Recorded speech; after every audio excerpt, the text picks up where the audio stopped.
My name is Gavin Evans, and this is my review for Anchorman, The Legend of Ron Burgundy.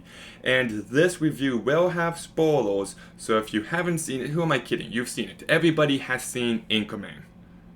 Like, come on. But this is the start of a new review series where I review each and every one of Adam McKay's directed movies, and then at the end I'll be ranking them from worst to best.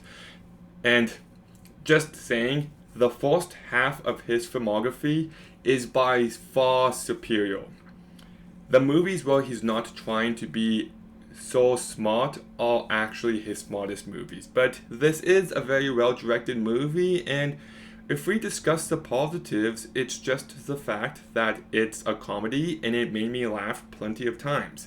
It knows exactly how dumb it is and leans into it, and it's just a goofy blast.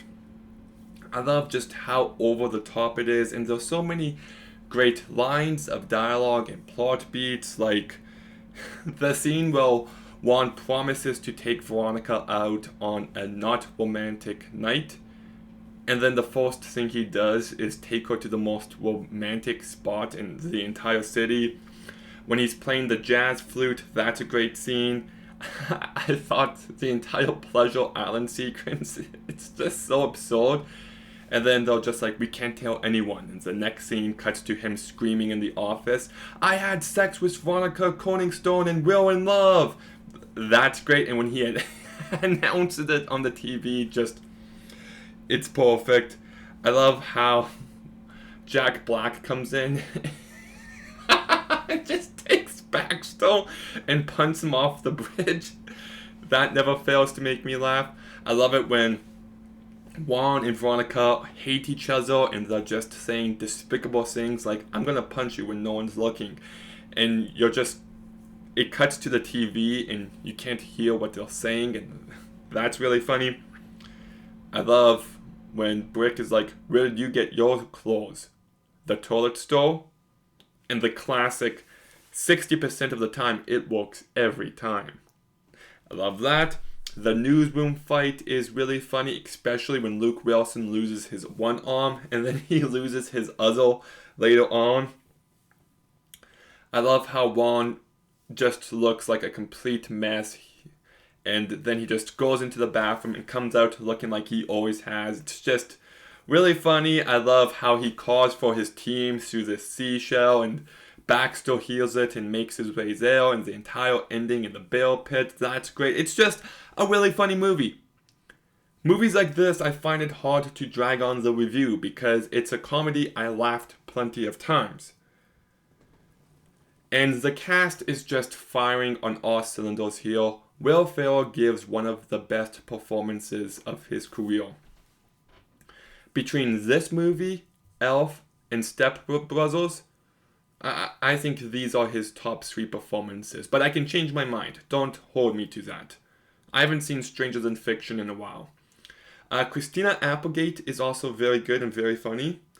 Steve Carell is perfect as Brick. He's a man of few words, but whatever words he does say are really funny. Paul Rudd is just so much better in these comedies than he is in the Avenger movies. Endgame, not counting that. David Koshner is really funny. I love how over the top he is.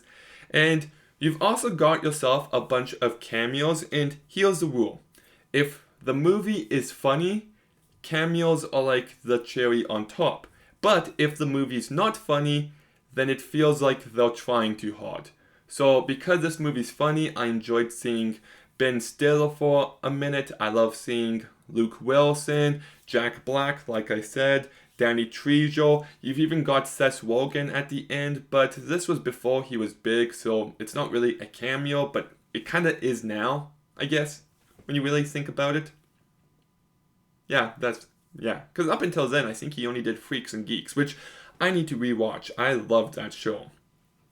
If we do get into my negatives, this is clearly a very progressive movie, but I just don't give a shit. It's a comedy. It's not meant to be taken seriously. It's a funny movie. I'm not going to get caught up in the politics.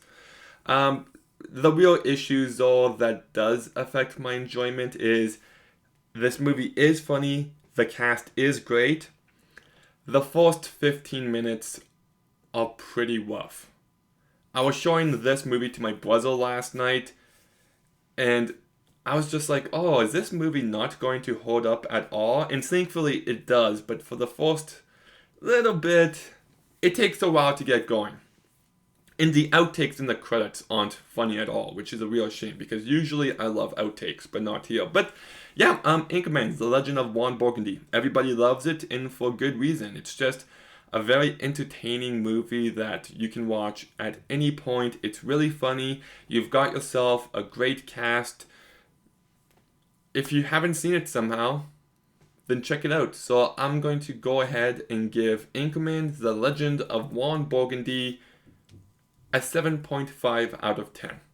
Do you ever stop and think about how we don't have like a comedic team that's in this movie nowadays?